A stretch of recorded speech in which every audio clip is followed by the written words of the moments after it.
Ok, sí, se me había olvidado grabar, así que se perdieron unos minutitos de grabación. Ya empezamos a grabar en este momento.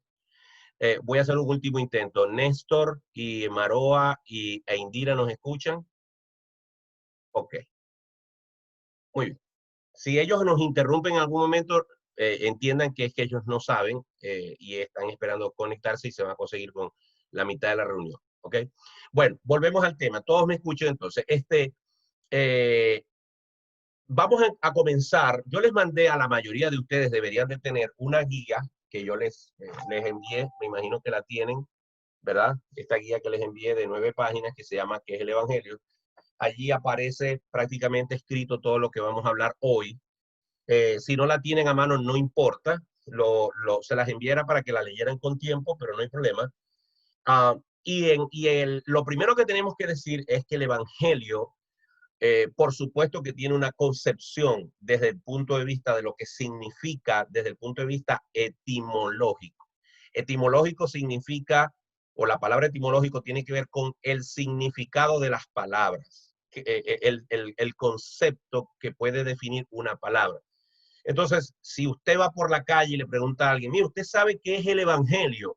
La gente tiene una idea, un concepto de que el Evangelio es algo que tiene que ver con Dios, que tiene que ver con Jesucristo, que tiene que ver posiblemente los que son un poquito más preparados le van a hablar acerca de los 4 evangelios, de Juan, de Marcos, de Lucas y de Mateo. En fin, la gente tiene un concepto de que el Evangelio tiene que ver con Dios, con la Biblia, con Jesucristo, etc. Pero hoy nosotros vamos a hablar acerca de distintas perspectivas de lo que es el Evangelio. El Evangelio como un concepto, el Evangelio como un estilo de vida, el Evangelio como un objetivo de Satanás para ser atacado, el Evangelio como la historia de Jesucristo, etcétera, etcétera. Desde esa perspectiva es que vamos a estudiar y a definir lo que es el Evangelio. Yo les envié allí una ilustración que me pareció maravillosa de un predicador llamado George Whitefield. Él estaba predicando en Inglaterra y un hombre que estaba allí borracho entró a la iglesia y desde el principio en su corazón, en su mente, pretendía atacar a Whitefield mientras que predicaba a punta de pedradas y algo le impedía hacerlo. Al final, después de la predicación de Whitefield, que fue conocido como un excelente predicador, usado por Dios, voy a leer el último párrafo de la ilustración. Dice, después del sermón fue a ver al señor Whitefield, el hombre ebrio, el que quería tirar las piedras, fue a ver al señor Whitefield y le dijo, señor, le dijo a Whitefield, yo vine a oírlo con el propósito de quebrarle la cabeza, pero el Espíritu Santo, por medio de usted, ha quebrantado mi corazón. El hombre probó más tarde ser un sincero convertido y vivió honrando al Señor. Esta es una maravillosa ilustración que representa muchas cosas, pero lo que quiero destacar es que el apóstol Pablo dijo en una forma muy sucinta, en una forma muy reducida, en una forma muy resumida, que el evangelio es poder de Dios para salvación. Y la palabra que se usa en el griego allí para la palabra poder en griego es dínamos, es exactamente la misma palabra que se usa para dinamita. Es decir, el evangelio en el corazón de una persona, en la mente de una persona que está siendo tocada por el Espíritu Santo, es como esas barras de dinamita que vemos en las comiquitas, que vemos en los cartoons, que se le ponen a una piedra para volarla. Bueno, el evangelio cuando viene al corazón del hombre y el evangelio es escuchado y el Espíritu Santo obra, esa es como una dinamita en el corazón duro del hombre y es quebrantado y es traído a los pies de Cristo. Así de poderoso es el evangelio es transformador, el evangelio trae vida nueva, el evangelio cambia a las personas, tal y como cambió a un hombre borracho que fue a la iglesia a apedrear al predicador. Eso podríamos usarlo como una ilustración y espero que la recuerden en el futuro. Desde el punto de vista conceptual, si ustedes van a un diccionario, si van a Wikipedia, si van a Internet y ponen qué es el Evangelio, les van a salir esta respuesta. En primer lugar, le va a decir que el Evangelio o Evangelios es el conjunto de libros del Nuevo Testamento que nos relata la vida y las enseñanzas de Jesús. Eso es verdad. De hecho, en las Biblias dice Evangelio según San Juan, Evangelio según San Mateo, Evangelio según San Marcos, Evangelio según San Lucas, porque desde el punto de vista conceptual, desde el punto de vista teórico, el Evangelio es precisamente la vida y ministerio de Jesús en la tierra y todo lo que pasó en ese tiempo.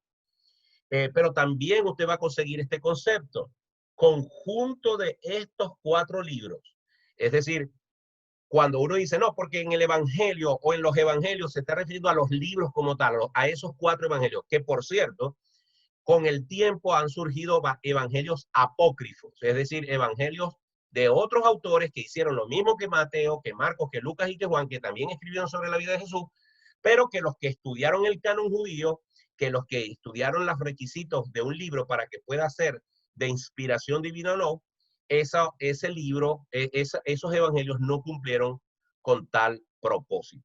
Y por último, para dar un chance para que ustedes hagan preguntas, comentarios u observaciones, y por último, podemos decir desde el punto de vista conceptual que el Evangelio es el conjunto de 4 libros contenidos en el Nuevo Testamento donde se narra la vida, enseñanza y milagro de Jesucristo. La palabra evangelio es de orden latín evangelium, y esta a su vez proviene del griego evangelión. La misma está compuesta por 2 vocablos que significa bien y ángelos, que significa mensajero. Por lo tanto, significa buenas nuevas o mensaje feliz. Es decir, si usted quiere simplemente decir evangelio, 2 puntos, usted al lado coloca buenas nuevas de salvación. Buenas nuevas de salvación. Buenas noticias sobre cómo ser salvo. Eso, desde el punto de vista conceptual, es el Evangelio. Hacemos una pausa, pueden abrir su micrófono y si alguien tiene alguna pregunta u observación que hacer, doy unos segundos para que me levanten la mano o me lo muestren. Allí están Néstor, Maroa, no sé quiénes están allí, me imagino que son ustedes. Casi no los escucho. A ver. Pero sí escucharán ellos. No sé si están escuchando.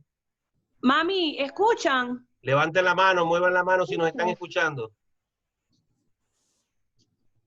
Tienen Ok. que activar el micrófono. Ok. Déjeme para ver si le puedo Y mostrar. tú no los puedes llamar por teléfono, Sí, ya voy a eso. porque acuérdate que cuando ellos se conectan tienen que darle ahí una opción de conectarse con audio. Sí, Ok, ya yo le voy a... acuérdate. Ok, Reiniela, pon tu micrófono en mute para que podamos seguir nosotros. Ok, ¿alguna persona más quiere hacer algún comentario hasta ahora? ¿Alguna pregunta?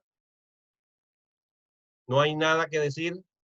¿Qué concepto tenían ustedes hasta este día de qué era el Evangelio? Si antes de esta reunión alguien les hubiera preguntado, ¿qué hubieran respondido ustedes? ¿Se aceptan respuestas voluntarias?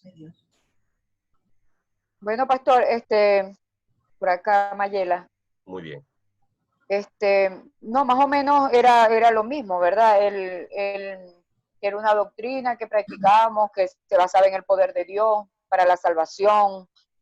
Es lo que yo, o sea, desde que iba a la fe allá en Venezuela, ¿verdad? Siempre era lo que habíamos entendido como la doctrina del Evangelio, como el Evangelio, pues. Muy bien. Entonces, o sea que es más más? o menos lo mismo que lo que usted está diciendo, ¿verdad? Ok. ¿Alguien más? Sí, Reiniela. yo pienso que nos llamamos cristianos evangélicos y creemos en el Evangelio porque más o menos es como que el resumen o el verdadero sentido para nosotros, porque fue el sacrificio que hizo el nacimiento del Salvador, ¿verdad? Su vida, cómo vivió, cómo nos enseñó el modelo de vida y también finalmente fue su sacrificio en la cruz por nosotros, que es lo que hoy en día nos hace salvos. O sea, es el verdadero sentido de nuestra creencia, es como la esencia, pues. Por eso Claro. creo que decimos llamarnos de esa manera, cristianos evangélicos, basado en esos 4 primeros libros del Nuevo Testamento. Sí. ¿Alguien más? Carlos Conde. Sí, yo casualmente yo estuve, cuando yo conocí más o menos al Señor, que yo di paso al frente, fue una iglesia que obviamente no voy a decir el nombre, pero sí voy a decir la denominación, una iglesia pentecostal, y donde ahí se practicaba el bautismo del Espíritu Santo, una serie de cosas que, bueno. Entonces, pero yo estuve como 3 años en esa iglesia, yo no tenía el concepto de lo que era el evangelio, que no manejaba la cuestión evangelística de que Cristo había muerto por nuestros pecados y que necesitábamos un Salvador y así todo. Bueno, y cuando yo llegué a la iglesia bautista en la que estoy ahora, que ya llevo 8 o 9 años ahí, fue donde yo pude entender el concepto del evangelio, lo que era ser salvo y por qué yo necesitaba ser salvo y una serie de cosas que la fui aprendiendo en la iglesia bautista, gracias al Señor. Muy bien, perfecto. ¿Alguien más con que continuemos? Quería saber si Néstor y Maroa nos están escuchando o no. Yo les estoy pasando el capture con la imagen donde tienen que darle. Yo les estoy explicando, pastor. Ok, perfecto. Bueno, seguimos adelante entonces. Ok, solamente quiero resumir esta parte diciendo que no saber lo que es el evangelio es lo mismo que un ingeniero no sepa qué es la ingeniería. Una persona que no sepa qué es el evangelio y se llame cristiano evangélico como nosotros y no sepa definir qué es el evangelio es como un abogado que no sabe qué es el derecho legal, ¿ok? Nosotros tenemos que conocer eso desde el punto de vista conceptual para poder entender qué es lo que creemos y por qué lo creemos.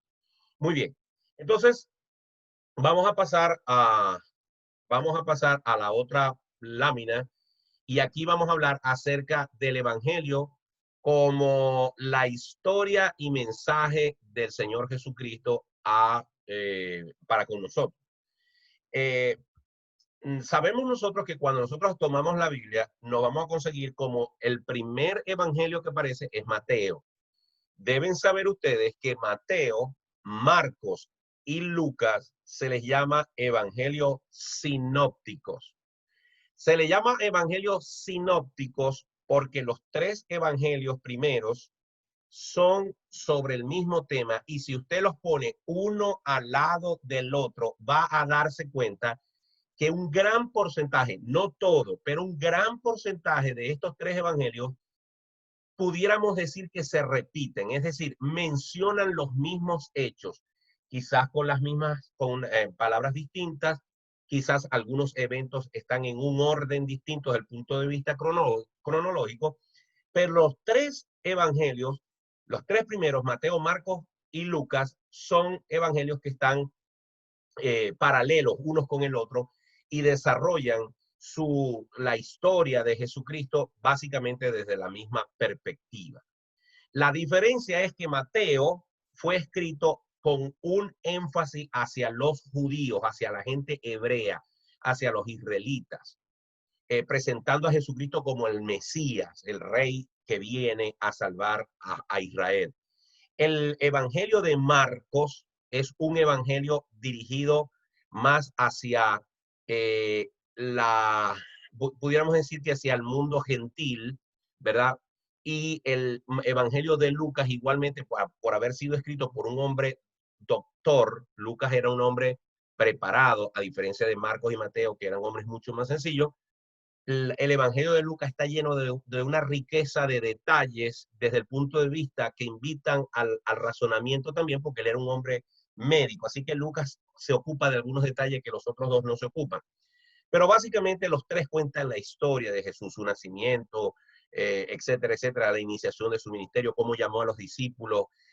Tienen abundantes detalles de los últimos días de Jesucristo, la última noche de Jesús, su padecimiento, la crucifixión, la resurrección, el reencuentro con los discípulos después que resucitó. Todos estos 3 evangelios son muy detallistas. Si ven un mensaje acerca de que la reunión va a terminar, como me está pareciendo a mí, no le prestemos atención. Y si se termina la reunión, ustedes se vuelven a conectar en unos minutos. ¿Ok? En cambio, el evangelio de Juan, aunque también es llamado evangelio, y por supuesto, también habla acerca de Jesús, el evangelio de Juan no está escrito con el mismo estilo que fueron escritos los otros 3 evangelios, sino que hay un discurso que tiene que ver con el amor de Dios y cómo Dios amó al mundo y cómo entregó a su Hijo Jesucristo. Por eso es que el Evangelio de Juan se diferencia de los otros 3 evangelios, y aunque también es llamado evangelio y aunque también tiene que ver con la historia de Jesús, no detalla eventos de tipo cronológico, sino más bien eventos de tipo que tienen que ver con los milagros y el ministerio de Jesucristo. Desde ese punto de vista podemos diferenciar los evangelios como libros. En todos ellos se nos habla acerca de la anunciación. Recuerden que el Mesías fue anunciado antes en el Antiguo Testamento. Y cuando estudiamos quién es el hombre hace 2 semanas, dijimos que desde el mismo Edén ya Dios había prometido a ese Mesías cuando le dijo a la serpiente: tú vas a herir a la mujer en el calcañar, pero ella te va a herir a ti en la cabeza. Ahí estaba profetizando acerca de que de la simiente de la mujer, es decir, de Jesucristo, iba a venir un Mesías que iba a aplastar la cabeza de Satanás. Y esa anunciación se hace patente cuando leemos los evangelios, cuando el ángel se le presenta a María y le dice que va a concebir del Espíritu Santo, cuando este mismo ángel se presenta a José y le dice que no tema recibir a María su mujer, porque lo que en ella es engendrado es del Espíritu Santo, es de parte de Dios. Luego vemos todo el proceso de la concepción, como el Espíritu Santo vino sobre María, se posó y ella concibió y dio a luz a este niño. Y vemos el nacimiento de Jesús, que son todos esos pasajes que los mantenemos empolvados durante todo el año y que los sacamos solamente en diciembre, ¿ok? Para hablar de la Navidad, para hablar del nacimiento de Cristo, cuando realmente deberíamos de hablar más del nacimiento de Jesús y darle mucho más importancia a ese evento y no dejarlo para una época final del año. Básicamente diríamos que esa es la primera fase del evangelio, de la historia de Jesucristo. Luego, prácticamente todos los evangelios entonces se concentran en el ministerio de Cristo, sus discípulos, sus hechos portentosos, todas esas parábolas, todas esas historias en el mar, toda esa historia de la multiplicación de los panes y de los peces, todas esas historias maravillosas de Jesús confrontando a los fariseos y dando aquellas lecciones tremendas delante de los fariseos. Todos esos 3 años que fueron tan intensos, tan ardientes, de cómo Jesús marcó la historia de la humanidad de Israel en esos 3 años. Y luego pasamos a la tercera parte de los evangelios, que es todo lo que tiene que ver con la muerte y resurrección. Podríamos ubicar perfectamente aquí las últimas horas de Jesús. En la noche que se reunió con los discípulos, en la noche que fue entregado por Judas, cuando fueron al monte y allí fue capturado y luego fue azotado y fue despreciado por el pueblo y fue juzgado por Pilato y fue juzgado por Herodes hasta que finalmente fue condenado a muerte, su padecimiento en la cruz del Calvario, su resurrección de entre los muertos, cómo estuvo con los discípulos, y finalmente se nos narra la ascensión y segunda venida de Jesús. Acuérdense que hay un evento maravilloso en el momento en que Jesús se despide de sus discípulos, y es que Él les entrega la gran comisión y les dice: id y hacer discípulos a todas las naciones, bautizándolos en el nombre del Padre, del Hijo y del Espíritu Santo. Y luego el Señor Jesucristo asciende a los cielos y hay un evento maravilloso que se nos registra, que nos dice que un ángel le dijo a los discípulos: ¿qué hacen ustedes mirando allí hacia el cielo? El mismo Jesús que se ha ido, Él va a regresar otra vez. Y eso es lo que nos mantiene a nosotros de pie como cristianos, el saber que estamos en esta tierra temporalmente, saber que Jesucristo, así como vino una vez, va a venir una segunda vez y va a venir por su iglesia. Toda este panorama histórico de esos 33 años de Jesús sobre la tierra, de su anunciación hasta la promesa de su segunda venida, y todas las doctrinas, todos los mensajes, todo lo que Él habló acerca del reino de los cielos, es lo que nosotros podemos hablar desde ese punto de vista como el evangelio de Jesucristo. Entonces, quiero dar oportunidad a ustedes para, si quieren hablar, si quieren preguntar, si quieren aportar algo, quiero abrir aquí un compás para hacerlo.